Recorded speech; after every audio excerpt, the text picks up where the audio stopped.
King Charles just said sod it and bin the whole thing. But why now?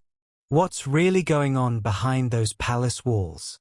And more importantly, what does this tell us about the future of the monarchy? Buckle up, because this story is wilder than you think. Picture this. It's 1919. The world has just survived the Great War. Women are fighting for the vote. And the royal family has decided that the most pressing issue of the day is tennis fashion. Welcome back to Royal Cookies, where we serve up the juiciest royal gossip with a side of heart-wrenching humanity. Please remember to subscribe and click on the notifications bell icon, so you will be notified whenever we upload new cookies about the British royal family. Since 1919, anyone stepping foot on Buckingham Palace's private tennis court had to wear all-white attire.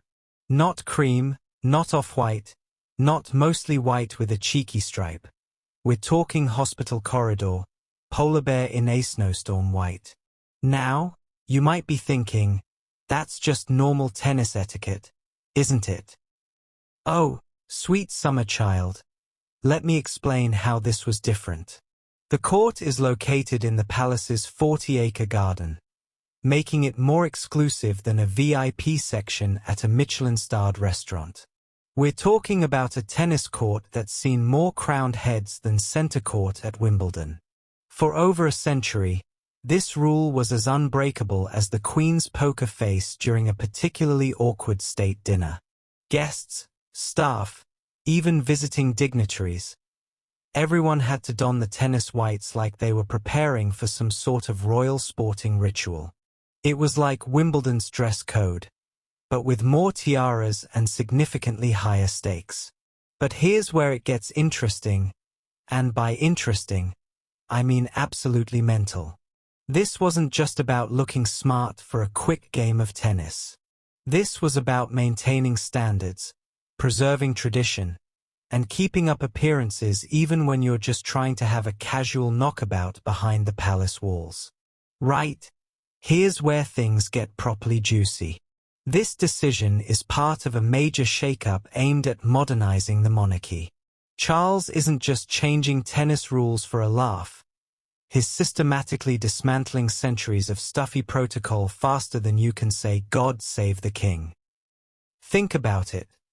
This is the same man who, as Prince of Wales, was mocked for talking to plants and championing organic farming when everyone thought he'd lost his marbles. Now he's king, and suddenly all those radical ideas don't seem so mad. Do they? He's approaching the monarchy like a CEO taking over a failing company, identifying outdated practices and binning them without sentiment. According to the Sunday Times, Charles has updated the dress code so that tennis whites are now preferred rather than mandatory. Preferred, that's royal speak for wear whatever you bloody well want. Just don't turn up in a tracksuit from Primark. But this tennis thing? It's just the tip of the iceberg. Charles has been quietly revolutionizing royal protocol since the moment he put on the crown. His streamlined ceremonies, modernized communication, and, get this, he's actually making the monarchy more accessible. It's like watching your grandfather suddenly discover social media and start posting TikTok videos. The man's 76 years old, and he's acting like a startup founder disrupting the tradition industry. He's basically saying, we've been doing this for over a century, and for what? So people can play tennis in uncomfortable white clothing while sweating through formal attire in the middle of summer. Now, here's where the plot thickens like custard left on the Aga too long.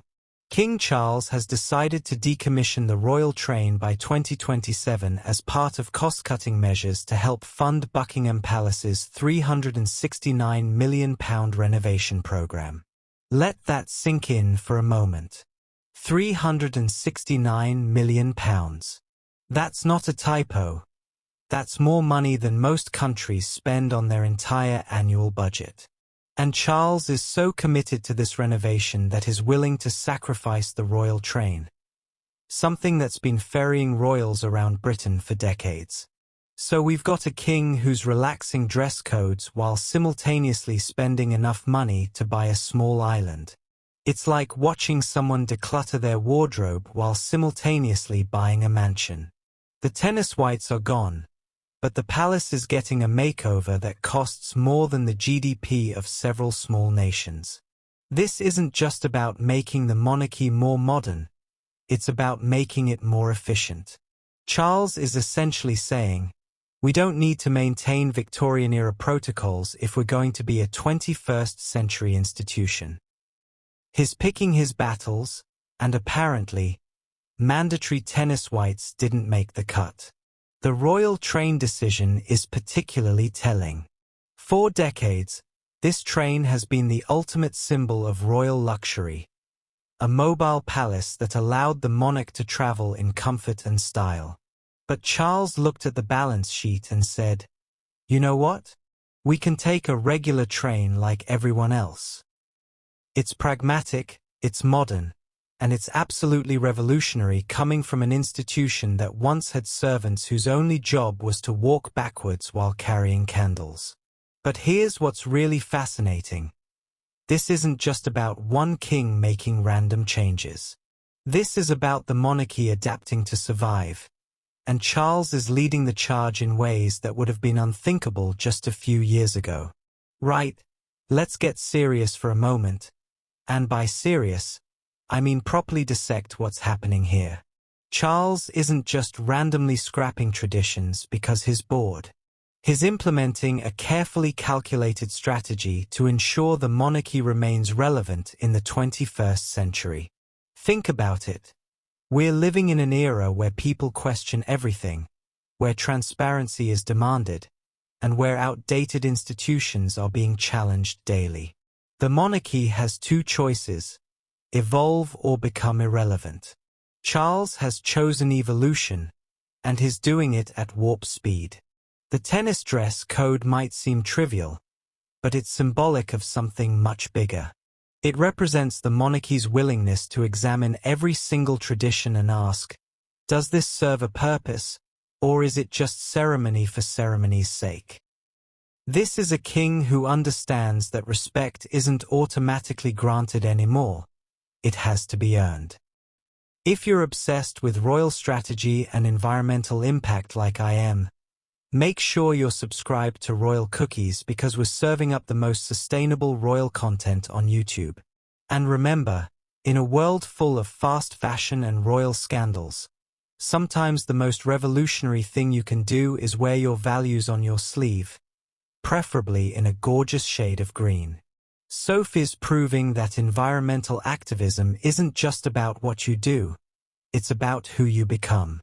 Until next time, keep munching on those eco-friendly royal cookies.